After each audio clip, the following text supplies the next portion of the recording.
How do you move on from a love you betrayed? The story of Emily and the reflection. Some sins are too grave to be forgiven. But some souls, like Emily's, choose forgiveness anyway. Not to let go, but to ensure that the one who wronged them never forgets.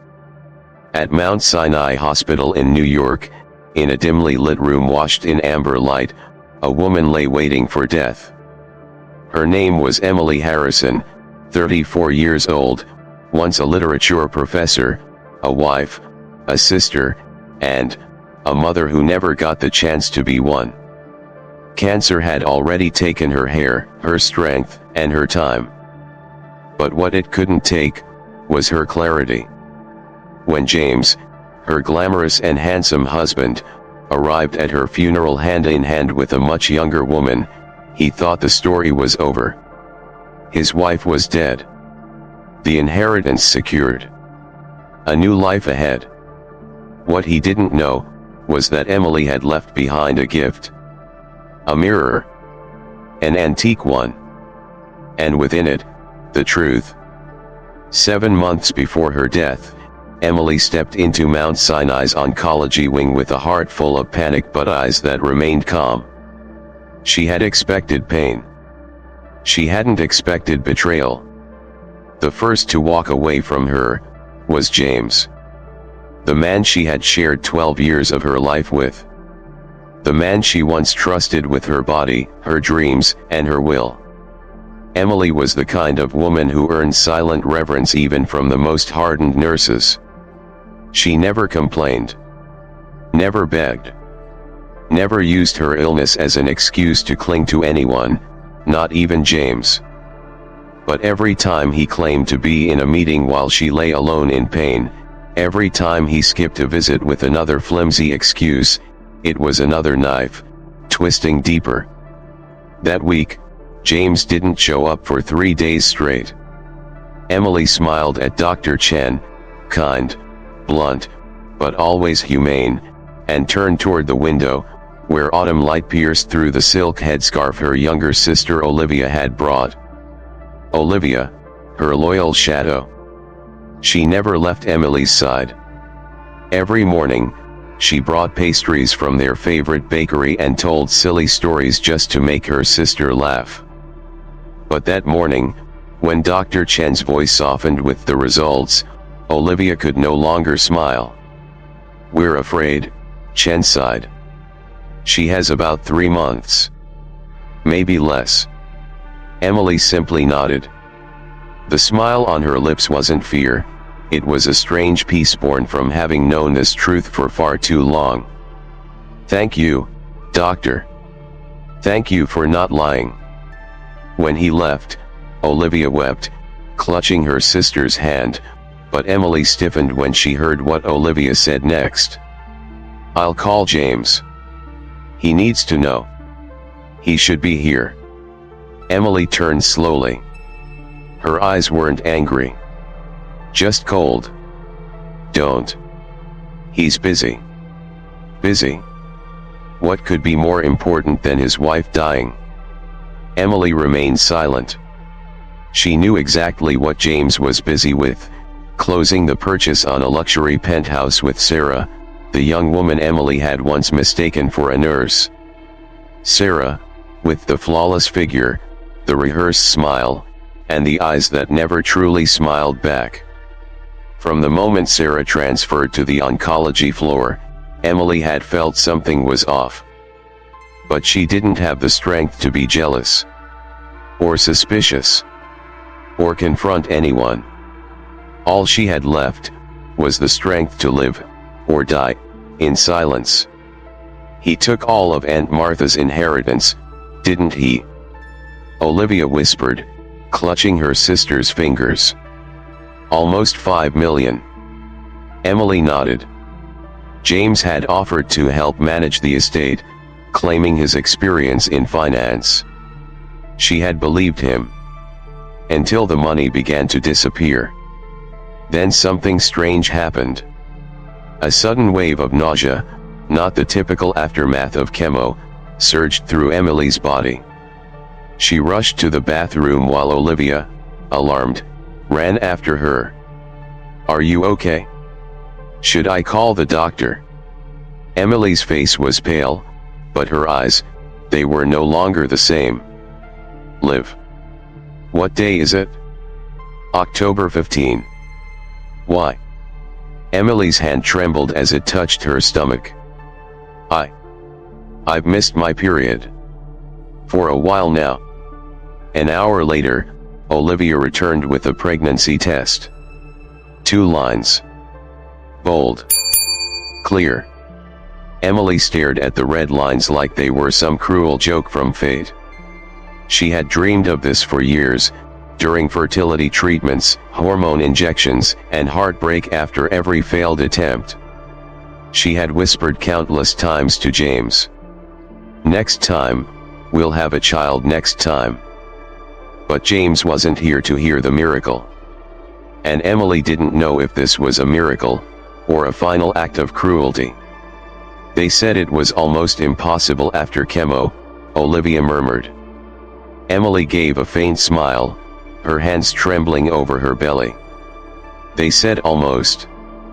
Maybe my body still has something left to give." She sat quietly on the hospital bed. Olivia's voice was barely a whisper. "We have to tell James. This is huge." Emily cut her off instantly. "No. Not yet. You're not going to tell him about the baby. I need time to understand how I feel. Maybe this is a miracle.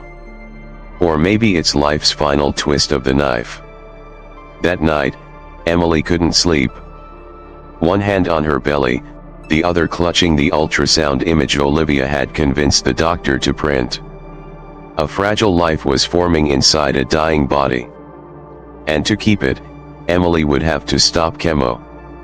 Which meant cutting her time, drastically. The next morning, she summoned Dr. Chen. "If I want to keep the pregnancy." Chen was silent for a long moment. "We'd need to stop treatment.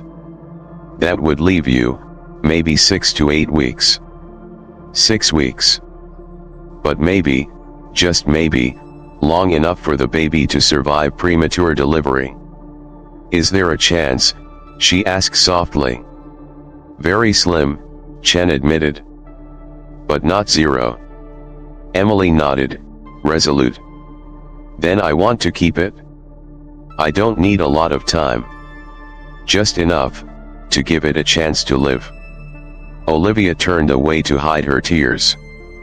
Her sister, once a woman quietly preparing for death, was now something else. A mother. A warrior. A soul ready to sacrifice everything for one final truth she still believed in. That afternoon, Emily called James. On the 4th ring, he picked up. The background was noisy, clinking glasses, music, and a distracted tone. "Honey, I'm in the middle of assigning dinner. Can this wait?" "No. It can't. Clients are waiting." Click. He hung up. Emily stared at the phone. It wasn't the first time he'd left her alone. But for the first time, she no longer wanted him beside her. "Liv," she whispered when Olivia returned, "I'm ready. Hire the private investigator. I need the truth." 3 days later, Olivia returned like a storm. In her hand, a thick manila envelope. "You need to see this." Inside, color photos. James and Sarah at a fine dining restaurant. At Tiffany's. At a luxury condo on 7th Avenue. And worst of all, kissing under the hospital window where Emily lay just floors above. Bank records. Apartment deeds. Jewelry receipts. Credit card statements, all under James's name. All pointing to one thing, betrayal. But what shattered Emily was not the betrayal itself. It was what came after. The day she saw those pictures. She lost the baby. Not to cancer, but perhaps to a heart that broke beyond repair.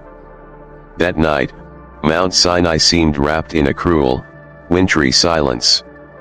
Outside, the wind howled. Inside, Emily sat alone. The ultrasound photo, now wrinkled, lay beside her pillow. She didn't cry. There were no tears left. The betrayal wasn't just infidelity. It was deeper. It was James exchanging vows with a fake nurse, while his real wife fought to stay alive. Emily exhaled, slowly, coldly. No more rage. No more hope. Only resolve. "I won't let you forget me like a closed file," she whispered. "I'll leave a scar in your memory, one you'll never heal from." The next morning, she asked to meet with Mr. Davidson, the estate lawyer. He had always admired Emily, considered her the spiritual granddaughter he never had. When he saw her, pale and thin but with eyes that still burned with purpose, he knew this wasn't just about death. "I need your help," she said. "Not to save my life, but to save what truth I still have left." Emily planned everything like a soldier preparing for battle. She revised her will. She arranged for her inheritance to be split between 3 charities, including the American Cancer Foundation. She ordered the penthouse to be liquidated. All financial movements were tracked and recorded. But most importantly, she left James a gift. A mirror. Not just any mirror. An heirloom passed down from Emily's great-grandmother, silver-framed, etched with flowers pointing toward its center. Her mother once told her, "This mirror doesn't just reflect faces. It reflects conscience. And you can't hide from it." When Emily made it the only item James would inherit, she wasn't being cruel. She was being deliberate. Because she knew, some punishments don't come from courts. They come when we're forced to face the one thing we can't escape, ourselves. The day James returned to the hospital, weeks too late, winter had settled in. He wore a leather coat. Smelled of cologne. No flowers. No gifts. Not even a kind look. He came only because someone told him the will was about to be read. "I'm thinking about long-term investments," James said, like pitching a business deal. Emily just listened. When he finished, Olivia stood abruptly. "You're talking about money, to a woman who's dying. After everything you've done." James still didn't understand. But Emily already knew. After he left, for the last time, Emily turned to Olivia. Her voice was barely a whisper. "I don't need revenge. I need awakening." The day Emily died, New York was razor cold. Snow fell silently outside the hospital window, as if the entire city bowed its head in mourning. She left quietly, her hands still wrapped in Olivia's, and in the nightstand drawer beside her bed, the silver mirror waited in silence, like an executioner of conscience. There were no sobs. No last words. Emily had prepared everything. She chose to die the same way she had lived, quietly, purposefully, and with righteous precision. 3 days later, her funeral was held at St. Patrick's Cathedral, the place she had once said she'd like to be remembered, surrounded by music and white flowers. Every detail, from the type of blooms, to the background music, to the shade of Olivia's dress, had been handpicked by Emily long before she died. And, as if staged by some divine tragedy, James arrived exactly 7 minutes before the ceremony, arm in arm with Sarah. Sarah wore a plain black dress, but it couldn't hide the smugness in her eyes. She sat in the back, feigning modesty. But Olivia's gaze sliced through the crowd like a blade, cold and unforgiving. James, on the other hand, played his part flawlessly. Tears, just enough to dampen a monogrammed silk handkerchief. A mournful look. A choked voice as he stood before the mourners. Emily was the love of my life. I stayed with her until the end. And I will never forget her. Olivia clenched her fists so tightly her nails dug into her palms. But she stayed silent. Because she knew, the final act of James's performance was near. And the audience would not applaud. 2 days later, James received a call from Attorney Davidson's office. An invitation to the reading of his wife's will. A meeting with strict conditions. No legal representation. No guests. Not even Sarah. James arrived like a businessman expecting dividends. Pinstripe suit. Confidence intact. He assumed Emily would have left him something. He had no idea the only thing she'd left him was a silent verdict. No court. No judge. But enough to ruin him forever.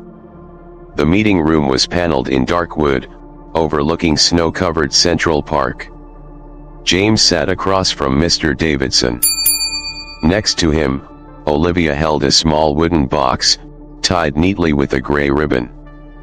On the table, a camera was already recording. Per the wishes of Ms. Emily Harrison, Davidson began, "This session will be recorded and witnessed." James leaned back in his chair, smirking. "I have nothing to hide." Davidson nodded and opened the folder. The first few pages listed small gifts, books to friends, jewelry to family, paintings for a museum. James yawned, until Davidson read aloud.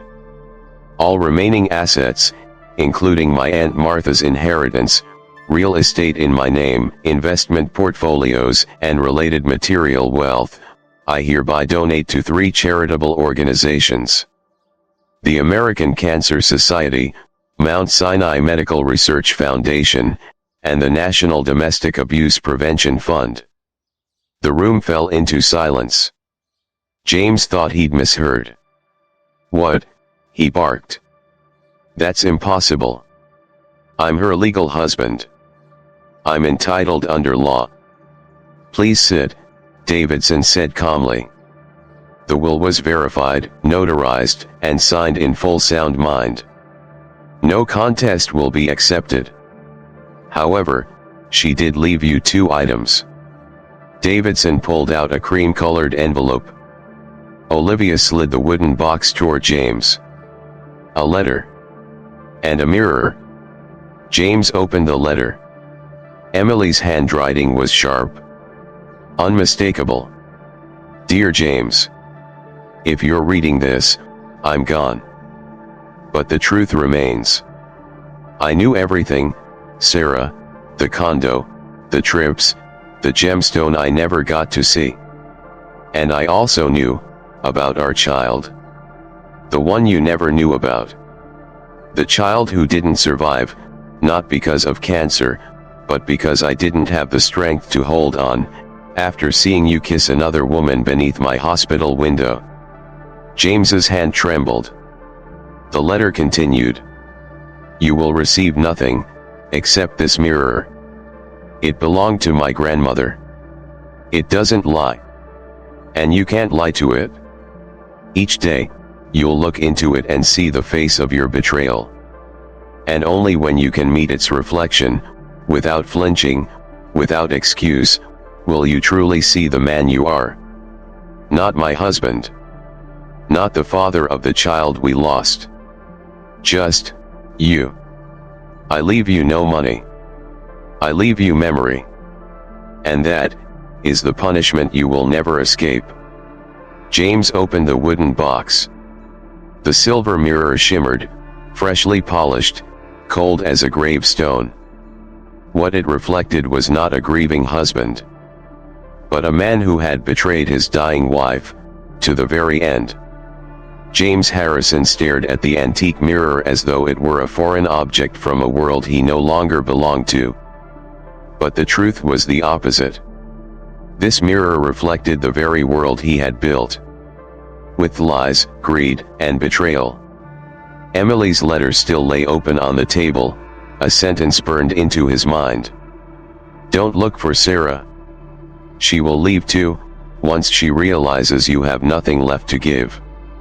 He jumped up, phone in hand, dialing frantically. No answer. He texted. Sarah. Something's wrong. Call me. Now. The screen lit up with unread messages from her. Someone came to the apartment. They said the assets are frozen. My credit card won't work. James. Where are you? James slammed the phone on the table. The room closed in around him. Olivia remained silent, like a quiet judge. She pulled out another envelope, thicker this time. Bank statements. Purchase invoices. Photos of Sarah signing delivery slips, vacationing in the Maldives, wearing Cartier diamonds. You didn't just betray my sister, Olivia said. You turned the legacy she trusted you with, into a budget for your sins. And now, she's brought you back to zero. James collapsed into the chair.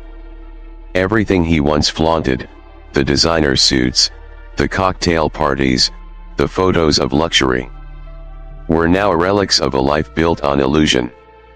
At that very moment, police knocked on the penthouse door. Sarah Powell, the fake nurse who had infiltrated Emily's ward, was frantically packing her bags. A formal complaint regarding her forged credentials had been filed. She called James. Again and again. No response. No answers. No one left. 3 weeks later, news spread across Manhattan's real estate circles. James Harrison, once a millionaire investor, had been exposed for misappropriating inheritance funds and linked to a nurse fraud scandal at Mount Sinai. Business contracts were cancelled. His firm disowned him. Civil court investigations began. James was evicted from the penthouse. His assets seized. All joint accounts, under Emily's name, were frozen. He moved into a small studio apartment in Queens, where the silver mirror now hung, directly across from his bed. Each morning, the first thing James saw wasn't the ceiling, but his own reflection. Older, hollow, and worn down. Not by age, but by everything he had done, and everyone he had lost. 2 months after Emily's death, Olivia appeared at his door. Unannounced. In her hand, a small wooden box. Inside, the ultrasound image of the baby Emily once carried. The baby she lost the day she saw James with another woman beneath the hospital window. This was supposed to be your child, Olivia said, her eyes red. She didn't tell you, because she knew you didn't deserve to know. James fell to his knees. No words came. He held the box. And for the first time in months, his tears were real.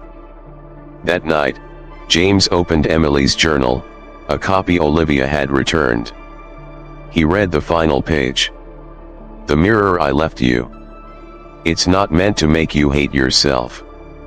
It's meant to help you face yourself. Each morning, ask it. Who am I today? What have I done to earn that identity? Maybe one day, the mirror will no longer reflect your past, but show you someone new.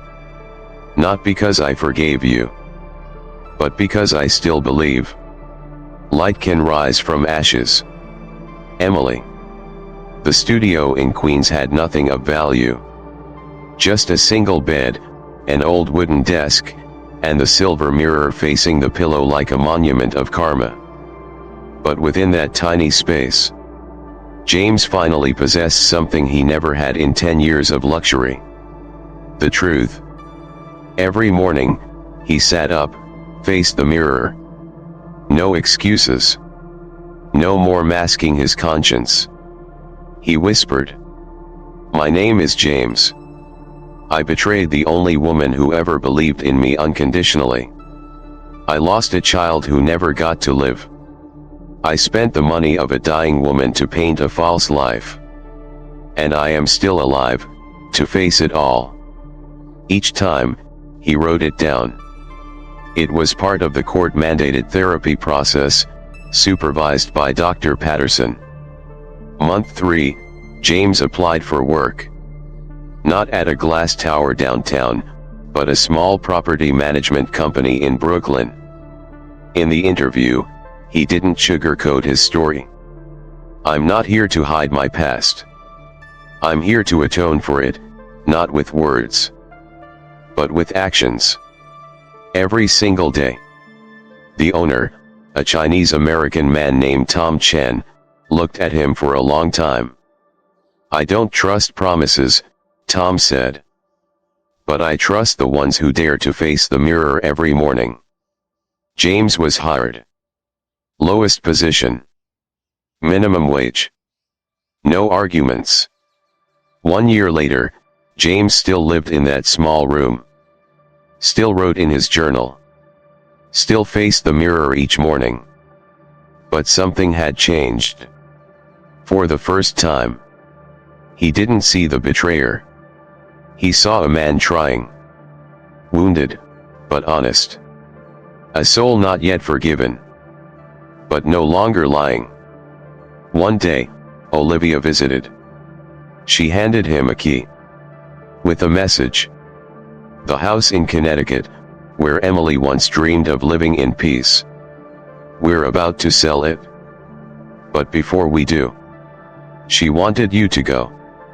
Not to reclaim it, but to say goodbye."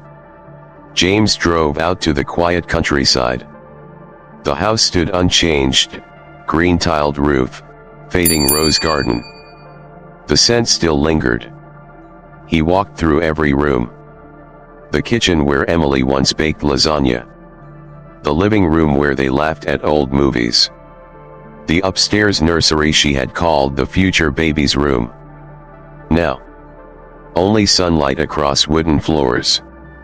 And silence that hollowed the soul. In the bedroom, he found an old envelope. Inside, a letter in her unmistakable handwriting. "James. If you made it here, it means you survived. It means you found the courage to look back, not with your eyes, but with your heart. Don't let the mirror become your chain. Let it become your lantern. If one day, you have the strength to tell your story, not for praise, but so others won't repeat your mistake, then I'll believe you've truly started to live. With all the love I once had. Emily." James sank to the floor. No more tears. Only a pain that had finally become purpose. One early spring morning, soft sunlight poured through the grand hall of Mount Sinai Hospital, the place where Emily had spent her final months. But today, it wasn't a space of cold chemotherapy. It was something else entirely. The dedication of the Emily Harrison Memorial Wing. A new corridor of therapy rooms now bore her name, funded entirely by the inheritance she had left behind. But the event wasn't just an act of honoring, it was a reminder. James entered the hall wearing a simple suit. No designer label, but neatly pressed, collar buttoned. He didn't sit in the front row. He chose the back, the same seat he had taken at Emily's funeral. Quiet. Avoiding attention. But today, he didn't hide. Dr. Rachel Chen, the ceremony's speaker, began. Emily Harrison was never just a patient. She was a symbol of strength and compassion. In her final days, she did not choose resentment. She chose to leave light behind. And today, we honor that light together. Then Olivia took the stage. She held a small notebook, her sister's final journal. My sister didn't choose silence. Even in pain, even in betrayal, she chose to speak the truth. Not to punish, but to warn. And there is one person she hoped you would hear today. Someone who has witnessed the consequences, and survived. Olivia stepped down. All eyes turned to the back of the hall. James rose. The room fell still. Doctors. Medical students. Cancer survivors. Even families still grieving. All stared at the man once condemned as the traitor husband. The gold digger. The man social media once tore apart. But James didn't defend himself. He simply said, "I'm not here to ask for forgiveness. I'm here to do the last thing Emily ever asked of me. To tell the truth. I once had everything. Money. Status. A wife who was extraordinary. And I lost it all. Because I was weak, selfish, and chasing a false light I thought was happiness. When Emily was suffering through chemo, where was I? In the Maldives. When she was miraculously pregnant. I was shopping for a bracelet for another woman. And when she lost that child, I didn't even know. Because I was too busy living a life that didn't include her." His voice cracked. But he didn't cry. He'd already moved past that. She didn't choose revenge. She left me a mirror. And every morning, I look into it and ask, did I live differently than I did yesterday? Don't be like me. Don't wait until you've lost everything to realize. You once had everything that mattered. The room didn't applaud. It didn't need to. No one looked away. Because what they saw wasn't a speech. It was a man. Living truthfully. No masks. No stage. Just repentance. And the quiet determination to keep going. From the side of the hall, Sarah watched, now a certified nurse, standing in silence. When their eyes met, she nodded. No anger. No blame. No attachment. The past was gone. But the lesson lived on. That evening, James returned to his small apartment. He rehung the mirror where the afternoon sun hit it best. But today, it was no longer an executioner. It was a beginning. A place to start again. Each day. 2 months later, James received a letter from Olivia. Not an email. Not a message. A handwritten note, folded in quarters, the handwriting tight but steady. I've locked up the house in Connecticut. The one where Emily planted every rose bush by hand. It'll go on the market this summer. But I think you should go back one more time. Not to reclaim it, but to understand what she held sacred. I've left the key under the frangipani pot. Olivia. That Saturday morning, James left his tiny Queens apartment, driving nearly 3 hours through budding spring trees and quiet country roads. When his car stopped in front of the familiar White House, his heart clenched. Everything looked the same. The rose bush by the porch had bloomed. Despite a year of neglect. The wooden sign Harrison's Garden, carved by Emily's own hands, was still there, faded, but whole. He opened the front door. The hinges groaned gently. A familiar scent flooded the air. The lavender Emily had tucked into every drawer, every cabinet. Nothing had changed. The cream reading chair. The tiny kitchen where they baked on Sunday mornings. And upstairs. The room once called the waiting room for the baby that never came. James stepped inside like entering another realm. One where all possibilities were paused. And hope still waited. In the center of the room, a wooden chest. Inside, a faded ultrasound photo. A tiny pair of pale yellow baby shoes. A folded slip of paper that read, "Hope doesn't die. It waits for someone to believe in its return." James sank to the floor. The sunlight streamed across his shoulders. Warm. And unspeakably tender. "Emily," he whispered. "I'm here. Late. But I made it."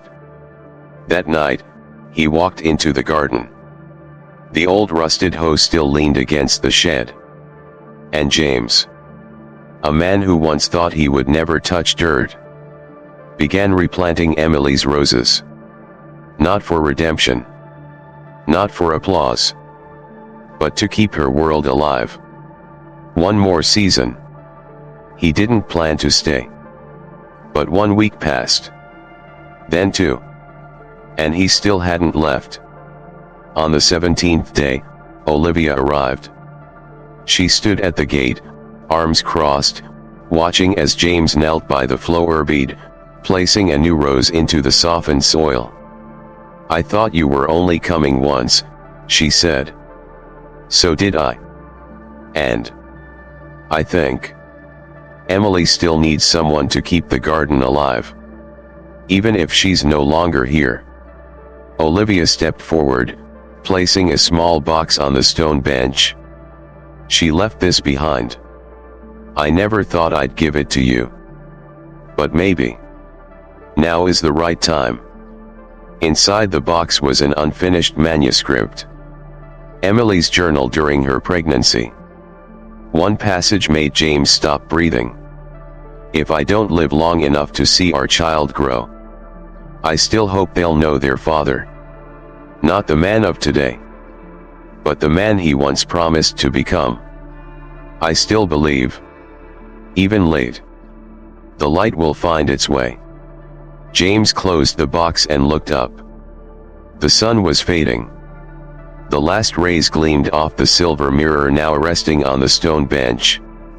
And for the first time, it didn't reflect remorse, but peace. 1 year after Emily's passing, James Harrison returned. In a role no one could have imagined. A speaker at a mental health conference for families of cancer patients. Gone was the polished hair, the tailored suits. In front of the audience, families struggling with bills. Parents clutching ultrasound photos. Stood a thin, weathered man, but with the clearest eyes anyone had ever seen. He began, as always, with truth. "I was once the husband of a woman with cancer. But I wasn't there when she needed me most. I had the chance to be a father. But I lost that child, not to illness, but to my own coldness and betrayal. I'm not here asking you to forgive me. I'm here so you don't make the same mistake." After the session, a middle-aged woman approached, holding her husband's hand tightly. "Thank you. I used to resent him. For the endless meetings. For not understanding my fear every time I went in for radiation. But hearing your story, I realize sometimes people need to fall hard to learn how to stand beside someone else." Word spread. Not because James had once been a real estate mogul, but because of the truth he told. Raw, unfiltered, and piercing to the soul. Hospitals began inviting him to group therapy sessions. Medical ethics classes asked him to speak to students. And at Mount Sinai itself, the very place Emily once fought for her life, James became a regular speaker for spiritual support programs for patients' families. One afternoon, a young medical student pulled James aside on a hospital balcony. "You know, I used to think patients just needed meds and treatment plans.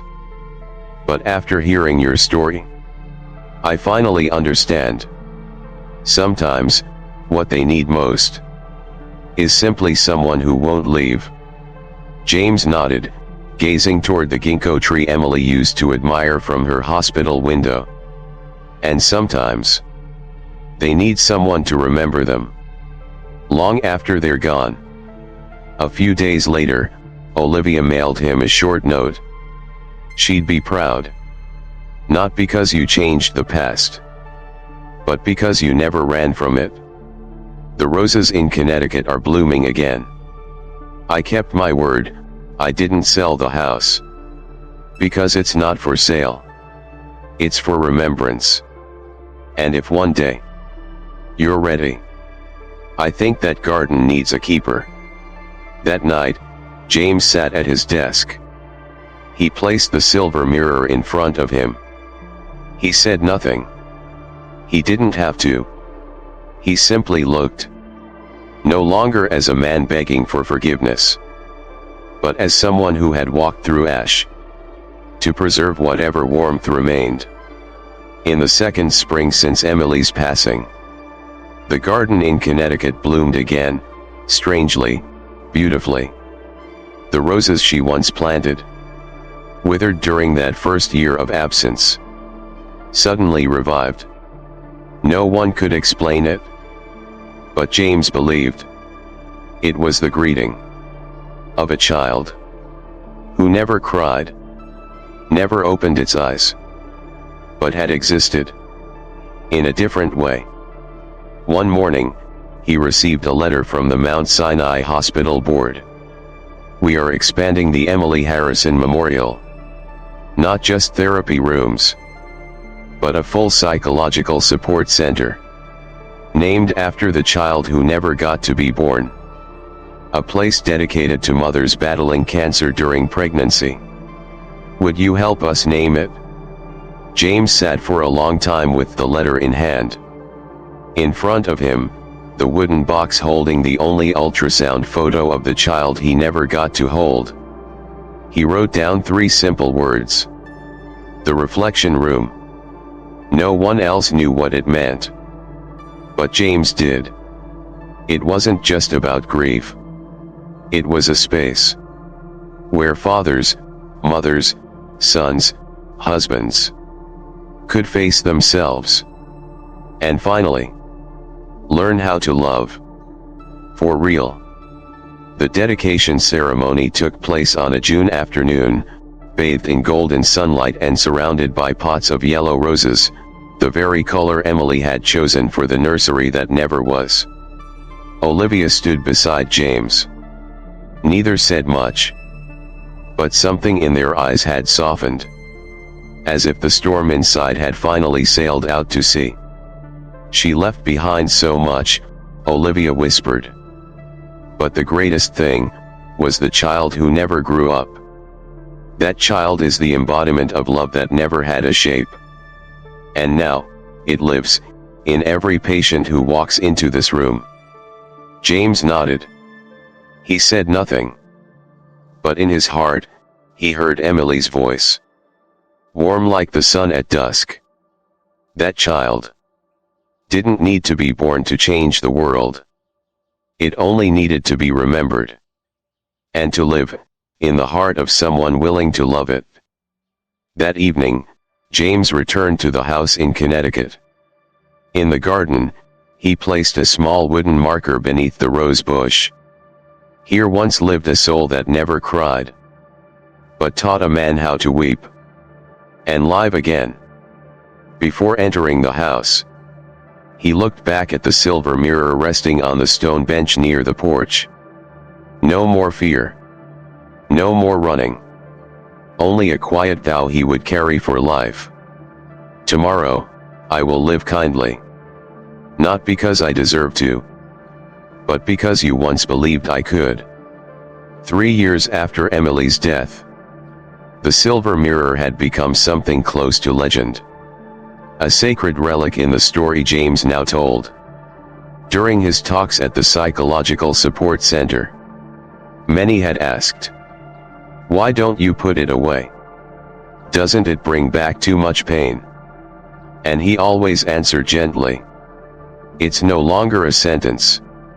It's an heirloom. And I live each day to be worthy of it." One Friday afternoon, after a talk at Columbia Medical School, a senior student nervously approached him. "Mr. James, do you think people can truly redeem themselves? I mean, if someone's done something really bad, is there still a chance?" James paused for a long moment, then replied, "No one can erase the past. But we can live differently. We're not required to live well in order to be forgiven. But we can live well, so that the ones who once loved us never have to feel they loved the wrong person." That weekend, James returned to Connecticut. The Rose Garden was no longer his alone. A small group of couples, all of whom had once spent time in the reflection room, now tended the garden together. Every week, they worked the soil, told their stories, and shared griefs too delicate for crowded cities. One young mother, who had lost her baby during chemo, approached James and handed him a small rose pot. "I have nothing to give in return for what you've shared. But I named my daughter Emily. I named her after a woman I never met, but who saved me from a death that had already begun in my heart." James took the pot. His hands trembled, not from weakness, but from emotion. That night, in the attic room, James opened the silver mirror. He looked inside, and for the first time in years, he saw something unfamiliar. Not a betrayer, not only a man in repentance, but a witness. A soul that had once been lost, had once caused pain, but did not run. He had chosen to stay. He opened his notebook and wrote the final entry for year 3. "Today, a mother named her child Emily. You no longer exist in body, but you are here. In every bloom, every tear turned toward healing, every soul that was once shattered, and is now trying to live more gently. And if you're out there somewhere, I want you to know, I no longer live for myself. I live for the legacy you left behind. And each day, I will live in a way that the mirror no longer reflects shame, but gratitude." One early autumn morning, as mist hovered over the porch of the Connecticut home, James sipped coffee in the Rose Garden. The garden that once was a dream shared with Emily. Now it was real. Not perfect. Not complete. But real enough. Alive enough. Redemptive enough. Today was Emily's birthday. She had passed 3 years ago. But to James, her birthday had never disappeared. It had simply transformed into a new kind of presence. A day to ask himself, how had he lived in the year since? He opened his journal for year 4. The first page read, "Year 4. No longer to redeem, but to preserve life." Beneath it, a list of goals for the year. Open a new branch of the Reflection Room in Boston. Publish a small book of stories from patients and their loved ones, stories of awakening. And lastly, meet Kate. Kate, Emily's youngest sister. She had lived in California. Had cut all contact after James's scandal. Had once said, "I never want to see the face of the man who killed my sister." But last month, she sent a single email. "I heard from Olivia that you're no longer the James the first used to know. If that's true, I want to meet. Because I need to know if the miracle my sister once believed in was real." They met at a small seaside tea shop in Maine. Kate, now a strong, serious woman. Short hair, quiet voice. James, humble, thinner. Still wearing the necklace Emily gave him on their 10th anniversary. A small silver coin on a leather cord. They sat in silence for a long time. Until Kate finally spoke.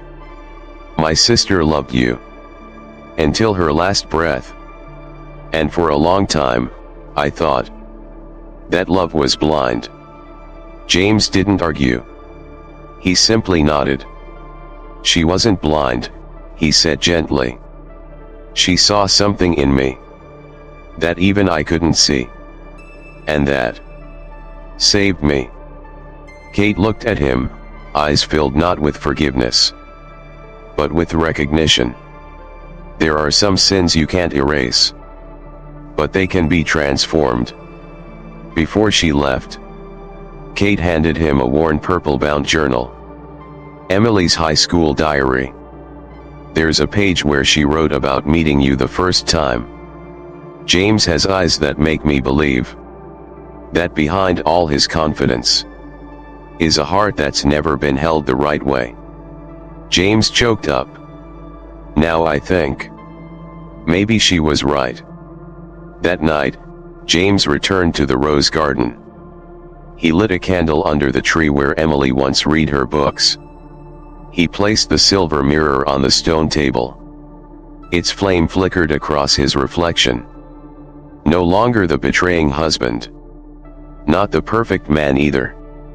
Just a person reborn from the ashes of himself. He whispered, "You believed.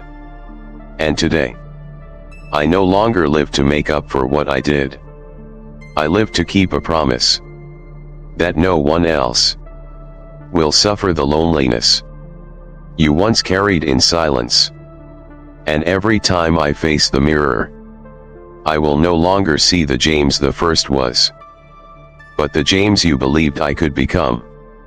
Nearly 3 months after meeting Kate, James received a handwritten letter from a small town in Vermont.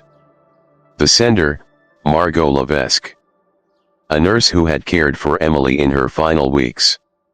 The handwriting was plain, honest. But something in the tone held him still. "I'm sorry I didn't reach out sooner. Emily left behind a voice recording for you. I kept it all this time. Unsure if you ever deserved to hear it. But now, hearing about the reflection room, the rose garden, I believe she was right about you. I've included the USB. Don't listen to it as a farewell. Listen as the last time she got to be herself." James didn't play it right away. He left the USB on his desk for 3 days. On the 4th day, the sky turned to rain. He made hot tea, closed the curtains, turned off the lights, and pressed play. Emily's voice drifted in. Faint, raspy, but filled with quiet light. "James, if you're hearing this, it means I'm already gone. I didn't leave you a will. I didn't leave you wealth. I only left behind a piece of my heart. The one I once gave to you. I don't resent you. I'm not angry. I don't need you to redeem yourself. I only hope that if one day you look into a mirror and still see your face, don't turn away. Take care of the part of you that I once loved, once believed in, once wept for. And if you can, please, love yourself. Not because you're perfect, but because you were once the best thing I had." James wept. Not violently. Not with anguish. Just quiet, flowing tears. As though he had been released from a sentence he'd imposed on himself. for years.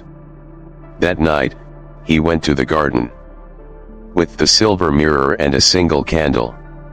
He placed the mirror on the stone table, lit the candle, and let Emily's voice play again. For the wind, for the roses, for Emily, and for every soul who had walked through pain without ever getting to say goodbye. For the first time, the mirror didn't reflect darkness. It reflected flame, flickering, fragile, but still burning, unextinguished. The next day, James wrote a letter back to Margot. Thank you. Not just for the USB, but for your silence over these past 3 years. That silence helped me understand something. True forgiveness doesn't always need words. Sometimes, all it takes is an action. A garden, or an open hand held out in the middle of grief. And I will continue to live to protect that gift. That winter arrived earlier than usual. But strangely, the rose garden in Connecticut still bloomed in scattered bursts, as if refusing to surrender to the frost. At the same time, the reflection room expanded to its third state, Colorado. James was invited to cut the ribbon at the opening.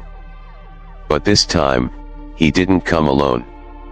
Beside him stood Kate, Emily's younger sister, now co-founder of Seeds of Grace, an organization offering emotional care to families who had experienced loss in hospitals.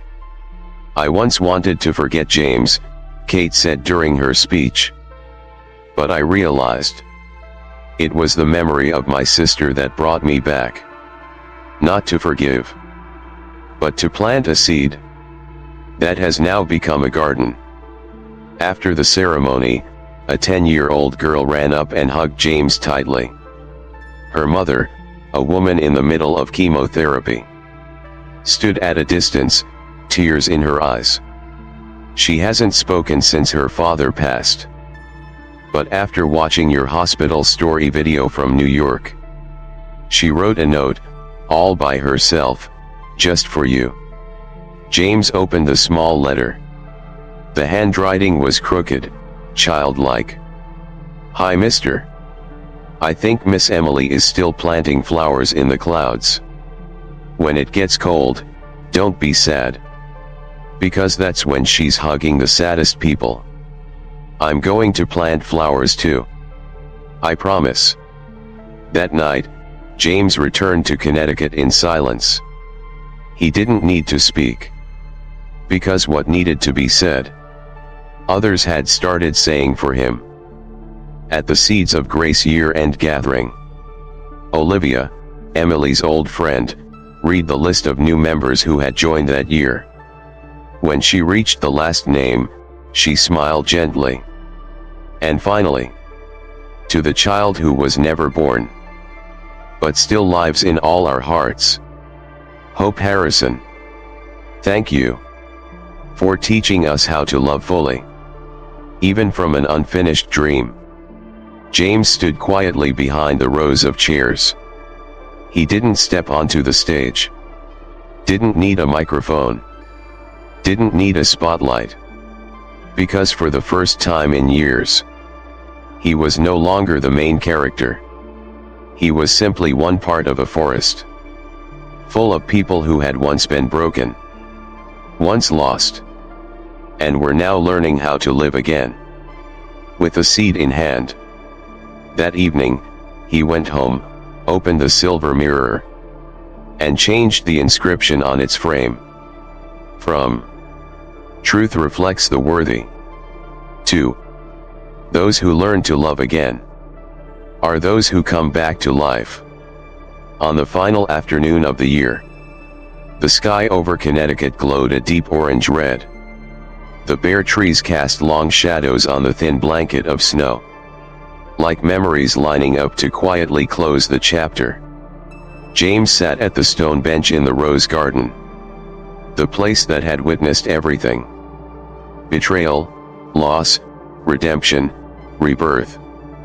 In his hands was the faded wooden box. Inside, the silver mirror, the last tangible piece of Emily he had never dared to part with. But today, he was going to do something he'd never done. Pass it on. Not because he no longer needed it, but because it was time for it to serve another soul, lost in their own darkness. 1 week earlier, James had received a message from a stranger named David, husband of a cancer patient, only 33 years old. She had just passed away, leaving behind a 2-year-old daughter. And one final request: don't live like a walking regret. Live like someone who knows how to love again. David had written to James after reading about the reflection room in a health magazine. He ended his message with a single sentence: I betrayed my wife, but I don't want to betray her last words. James read that line and collapsed at his desk.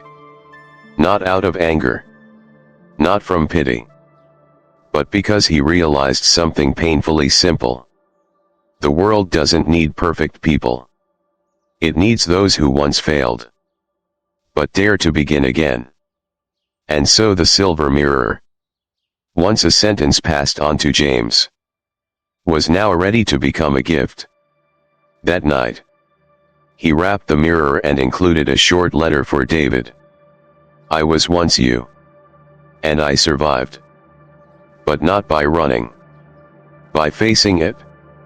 This mirror doesn't lie, but it doesn't condemn, either. It only reflects. Look into it each morning, not to check your hair or your face, but to ask yourself, was I kinder today than I was yesterday? If the answer is yes, then you are alive, and your wife, wherever she is, will be smiling. A week later, David sent back a photo. It showed him and his daughter standing in front of the silver mirror. In the right corner of the image, a beam of sunlight streamed in, as if someone unseen were standing beside them, smiling. James pinned that photo to the corner of his study wall. Below it, he wrote a single line: Emily, the one who passed on the light, even in her absence. On the final night of the year, James returned to the garden. He lit candles. For Emily. For hope, the child who never arrived. And for everyone who had ever found their way back from their own darkness. He closed his eyes, placed a hand over his heart, and whispered, I no longer need the mirror, because I've learned how to look straight into my own soul. And because of that, I live above him. Snow began to fall. Not cold, but soft, like a gentle touch from someone no longer here. And that was how the story ended. Not with revenge, not with a perfect resolution, but with a seed passed to another hand, so that love could keep moving forward, like a flame that never goes out. If you'd like, I can help format this story into a complete published edition, script, or audiobook adaptation. Just say the word. Dua de la don ket mo rong kem theo mot loi ke agoi han dong fu hop voi fong kach kem suk va triat li qua ton kacha wien. Years later, the reflection room had grown into a national network, not just of spaces, but of stories.